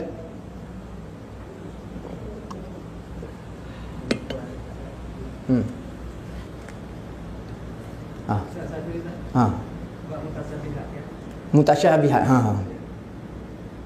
Jadi zaman Nabi sehingga 300 tahun itu semua ahli salah. Selepas itu maknanya tolak. Jadi maksudnya saya tak pertikaikan hari ini yang kalah dari 5 pekan. Dah jadi satu kewajipan. Apa tu? Apa tu? Dah jadi wajib kan kita hari ini. Bab kalah tu dalam bab hukum hari ini diwajibkan begitu. Kalau ayat mutasyabihat itu dah dikatakan wajib. Mentafsirkan di mana hari ini. Jadi saya nak cerita tanya masa Nabi sehingga 300 tahun macam mana hukum? Mengenai ayat mutasyabihat. Macam mana jatuh hukum? Gitu. Gini. Ayat mutasyabihat. Kecek mengenai ayat mutasyabihat. Apa maksud ayat mutasyabihat? Ayat Quran sendiri sebut Al-Quran itu terkandung 2 jenis ayat. Pertama dipanggil muhkamat wa ukharu mutasyabihat dan selainnya dipanggil ayat mutasyabihat. Allah Ta'ala sendiri membahagikan ayat Quran kepada 2 jenis. Ayat muhkamat, ayat mutasyabihat. Sama ada ayat Quran sendiri ataupun hadis. Hadis ada juga mutasyabihat, muhkamat pun ada. Apa maksud muhkamat? Muhkamat tu orang faham belaka. Tidak bercanggah dengan ayat Quran lain dan tidak bercanggah dengan akal yang sehat. Hak ni dipanggil ayat muhkamat. Seperti ayat ikutlah. Tuhan itu wallahu ala kulli syai'in qadir. Laisa kamislihi syai' wa huwas sami'un alim. Tidak ada sama pun, tidak ada benda yang menyamai Allah. Dialah yang maha mendengar lagi maha melihat. Tu jelas ayat muhkamat. Ayat ni wajib ditelan bulat-bulat.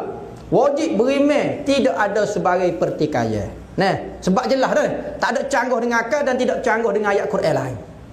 Ayat mutasyabihat ada masalah. Apa maksud mutasyabihat?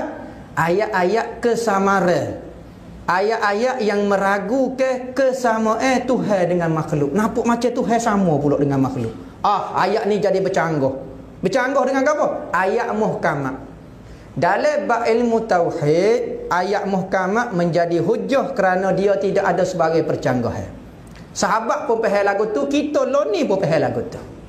Manakala ayat mutasyabihat jadi percanggahan, maka ayat dia wajib diimani secara harf dia, huruf dia, perkataan dia. Memang orang tak boleh inkar kerana dia ayat Al-Quran. Tetapi makna dia tak boleh. Sebab orang ni faham lagu ni, orang ni faham lagu ni. Maka makna dia tak boleh buat hujah di dalam ilmu akidah kerana dia kesamaran. Nama ayat mutasyabihat dah, ayat kesamaran. Maka benda sama boleh buat pegang tak? Tak boleh buat hujah. Sebab itulah sahabat-sahabat marah orang mengajar ayat mutasyabihat, berhujah guna ayat mutasyabihat. Hak ni lah ni dok mengajar Tuhan duduk atas arah, dalil dia Ar-Rahmanu ala arsyistawa. Tuhan duduk istawa atas arah. Ini ayat ni ayat mutasyabihat. Sahabat tak pernah buat hujah ayat mutasyabihat kerana dia kesamaran. Kalau jelas dia jadi ayat muhkamat, hak tu tak ada khilaf. Pegangnya sahabat, dia panggil beriman dengan lafaz, makna serah pada Allah. Beriman dengan lafaz, Tuhan istawa, betul. Gapo dia masuk istawa, tak faham. Bercokok, dok, duduk, dok belakang. Nah, katanya mata jauharah, wa kullu nasin auhama tashbiha awil au fawid warung tanziha. Nah, setiap nas yang membawa kepada tasbih Tuhan nak serupa dengan makhluk. Pertama takwil. Ni pokok kita lah ni Khalah sebab apa? Sebab masyarakat sekarang dia capu benda, banyak benda. Apabila Islam tersebar di bumi yang cukup luas, maka orang masuk juga falsafah ketuhanan zaman kafir. Seperti orang dulu percaya Tuhan ni mesti benda tokoh, tangan besar, duduk cokoh, besar, hebat waktu berkuasa ke apa dia. Maka dia masuk Islam pun dia bawa lagi falsafah Tuhan lagu tu. Maka apabila otak jadi cemar lagu tu, maka wajib kena takwil supaya dia tak jadi cemar. Nya takwil cara hak kufur dia apa noh habis. Maka wajib ditakwil. Maka imam-imam, ulama-ulama ikhlas pada masa tu dengar dah soalan pelik-pelik. Tuhan duk selo atas harah, Tuhan ada kaki, Tuhan ada tangan. Sodoh dia kata mari mana soalan lagu ni. Kalau Tuhan ada yadung tak apa, sepakat ulama. Ni kata Tuhan istawa atas arah, Tuhan duduk atas arah. Tak ada dalam Quran Tuhan duduk atas arah. Tuhan istawa ada. Kerana lafaz tu mari daripada ayat Quran. Wajib beriman. Siapa dia engkar istawa tu jadi kufur. Sebab lafaz ayat Quran. Mana ada orang boleh engkar lafaz istawa. Tapi makna dia duduk, betul ke? Tak. Istawa ada ne belah makna. Ne belah makna. Tapi apa kita duk pilih duduk baca roh? Duduk layuk kau duduk. Saat ni ayat Quran kata Tuhan tak sama dengan makhluk. Tuhan duduk tapi tak sama. Kalau kita agak demo ni supaya lembu tapi cerdik. Cerdik supaya lembu. Cerdik supaya lembu. Demo nak kata kat ambo supaya lembu. Lembu ni tak molek. Demo cerdik tapi supaya lembu. Tuhan bisa tapi supaya makhluk. Kita sama ke Tuhan dengan makhluk ni supaya gitulah. Demo cerdik supaya lembu. Demo ni nak puji hamba kau. Demo cerdik tapi supaya lembu. Tuhan bisa tapi supaya makhluk. Sama ke Tuhan dengan makhluk bererti menghina Tuhan. Kita sama ke makhluk dengan makhluk, kita kata hina dah. Kita dengan lembu sama-sama makhluk dah. Tapi apa kita marah? Demo kata kat ambo lembu gam demo. Demo tasbih ke ambo dengan lembu. Memanglah demo kata ambo bisa tapi bisa supaya lembu ni ambo tak nampak jalan lagi bisa. Tapi orang lain ni tak marah apabila orang kata ke Tuhan dia, Tuhan ni bisa tapi supaya makhluk. Hamba tak kena kata supaya makhluk. Cokoh ni supaya makhluk lah tu. Kalau kita kan nama cidik orang gitulah kata cokoh sifat makhluk tu. Mana boleh letak sifat-sifat makhluk pada Tuhan? Ulama-ulama tauhid jawab dalam bab ni. Kadang-kadang dia tak royak saya serupa ke Tuhan dengan makhluk. Tapi itulah Tuhan ada tangan, ada kaki, ada kepala. Ada setengah pokok dia tu dia kata Tuhan lo ni hamba nampak belakang dah. Lo ni so yang hamba nak tahu dia ni jatuh kau tino ya Tuhan. Sebab tak jumpa lagi dalam hadis ada zakat kau tak ada zakat kau gapo dia ada farah kau gapo dia. Hak tangan hamba jumpa dah. Kepala ada dah. Saya lok kain nampak betih hamba jumpa dah. Mata ada dah. Gosok kali jadi bertokor gitu. Hamba tak kata Tuhan super makhluk. Tapi dia syarah tu nampak macam bertokor lagu tu. Sebab tu ulama kata kalau orang kecek lagu tu mengajar apa hukum lagu tu.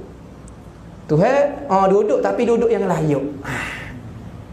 Demo bodoh yang layak dengan demo. Lagu mana?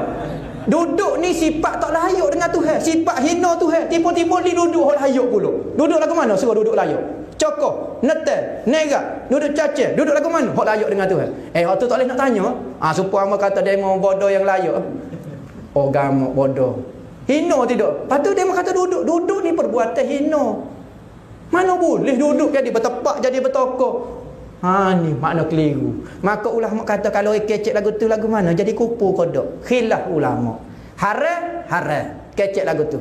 Tuhan duduk yang layak. Tuhan ada tangan yang layak. Langit layak semua mana?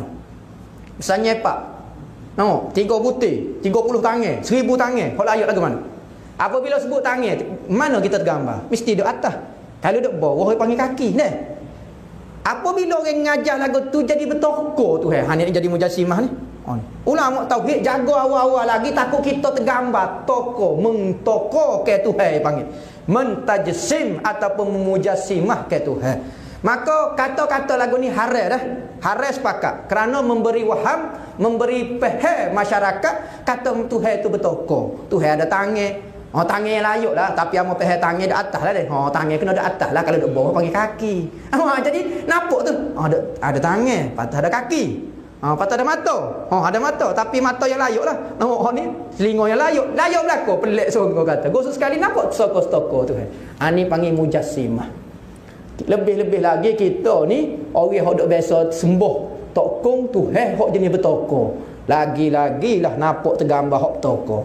Nah, kalau orang tak biasa hok sembah tengok Tuhan hok tokor, tak apa. Ni kita dok biasa cokoh dulu ke kita Hindu Buddha dulu. Nah, dok biasa tengok benda cokoh. Nampak lagu tu. Cuma semak lagi daripada kawan tu. Kawan tu bulak lagu tu kali Tuhan semak lagi nampak. Tangan yang layak lah. Nampak. Jadi sebab itulah ulama kata jangan duk mengajar tangan yang layak. Jadi bodoh yang layak tu. Nampak, hamba kata demo bodoh tapi bodoh yang layak lah. Hamba tak puji, hamba tak keji demo. Nampak? Lepas tu bodoh mana hok layak dengan hamba. Nampak? Gitulah kata.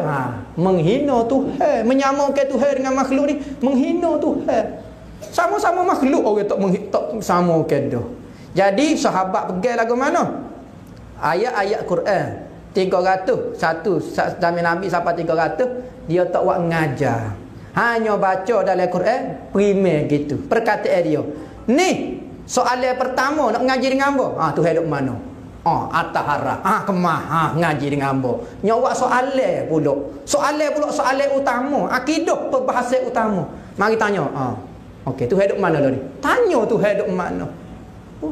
Ada satu tempat pengajian Allah kita rasa sikit. Anak-anak kita lah orang Kelantan. Soalan pertama dia tanya, Syekh dia tanya, Tuhan duk mana? Kawan tu, Tuhan duk mana? Mana boleh duk mana kata? Muka dia bukan orang Kota Baru, bukan orang Bakhia dia. Mana hamba tahu, hamba tak tahu dia tak tepat. Tuhan ada atas langit. Hamba tak berani nak ayat. Takut ke apa dia royak lah Tuhan atas langit. Budak tu Tuhan ada atas langit. Takut ke apa dia royak. Nabi Muhammad royak lagu tu. Sedap dia kata Nabi Muhammad royak Tuhan ada atas langit. Siapa dia ajar? Dia kata dalam hadis Bukhari ada Tuhan ada atas langit. Allah demo lorak. Baca dengan faham ulama. Jangan faham gamuk demo. Hak tu jadi keliru tu. Tu penting. Sebab tu setiap ilmu tu kena rujuk orang dia. Bab sejarah, bab balaghah, bab nahwu, bab fiqh, bab tauhid, bab tasawuf dia ada ke ahli-ahli dia.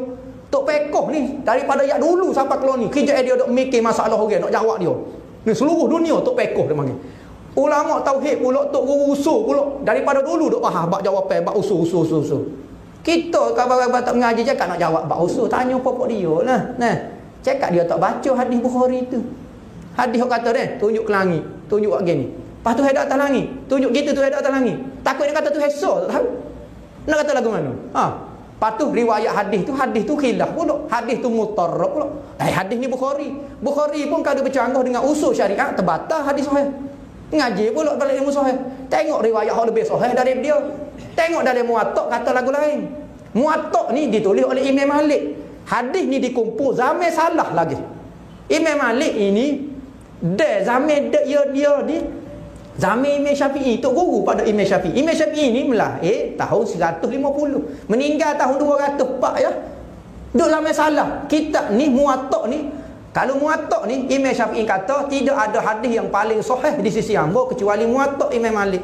Sebab hadis ni pertama sanad dia paling dekat 3 orang ya. 2-3 orang ya nak sampai Kemungkinan salah tak mungkin berlaku. Mungkin kita kata. Dan hadis dia tak pernah bercanggah dengan ilmu tauhid. Bukhari ni dikarya tahun berapa? 400 dah lebih lepas. Dah zaman salah ni. Dia Bukhari lepas dah zaman salah dah. Maka apabila bercanggah ni, hak ni salah lagi. Hak ni bercanggah. Hak ni lebih sahih lagi. Maka tertolak hadis ni pula. Bukhari pun tertolak. Menurut kaedah. Tu kena mengaji. Ni baca dalam Bukhari telah gelap. Kita bukan baca surat khabar. Ilmu ni baca hadis jangan buat tak ada kaitan dengan ilmu fiqh. Baca hadis, baca seilmu-ilmu hadis. Fiqh tak rojok. Ulama tauhid tak rojok. Dah tak boleh dia bercanggah dengan usul. Jadi jawapan dia sahabat lagu tu nah. Sahabat beriman dengan lafaz dia tetapi makna sahabat tak boleh. Bahkan dalam Itqan Imam Suyuti sebut sahabat dulu marah kecek mengenai ayat-ayat mutasyabihat buat jaja kat orang. Sahabat dulu marah berhujah dengan ayat mutasyabihat sebab ayat tak faham. Tiba-tiba demo ayat seperti ayat ni faham jelas. Demo sendiri pun tak faham pakai teka je. Ni belah makna tiba-tiba pilih jalasa. Istaqarra, istaula, macam-macam makna. Ista'la ada. Jadi gitulah pegangnya salaf. Kedua-duanya ahlu sunnah wal jamaah yang kita pegang sekarang. Kedua-duanya mentakwil belaka. Ada kata salah tak takwil pun. Khalah yang pandai-pandai takwil. Siapa dia ajar lagu tu? Dia mau mengaji kitab tauhid kau mengaji kitab hadis. Kalau tak pandai awak senyap sudah. Jangan bisa laju mulut pula pada ilmu. Apa dia? Salah mentakwil juga. Dia kata bukan makna zahir. Tengok. Awil warum tanziha. Sahabat-sahabat dulu mengserahkan makna berserta dengan i'tiqad Tuhan bukan makna zahir itu. Misalnya yadum bukan makna tangan. Ikutlah dia tak tahu makna dia, hamba tak tahu makna dia. Tetapi bukan makna tangan zahir tu. Bukan makna zahir. Tu warum tanziha, dia tidak i'tiqad itu makna zahir. Jadi tidak mengiktikad makna zahir itu dipanggil takwil juga, dipanggil takwil secara ijmali dipanggil khalah takwil secara tafsili. Ada soalan lagi. Ngaji sebulan sekali lagu ni lah. Ada soalan lagi ke? Sekadar hamba boleh jawab deh. Nak ceroh lagi takut tanya orang lain ceroh lagi. Gitulah hambanya.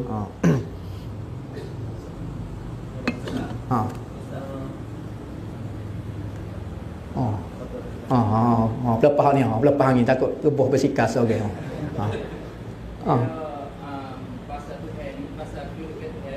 Kedudukan Tuhan. Bab Tuhan.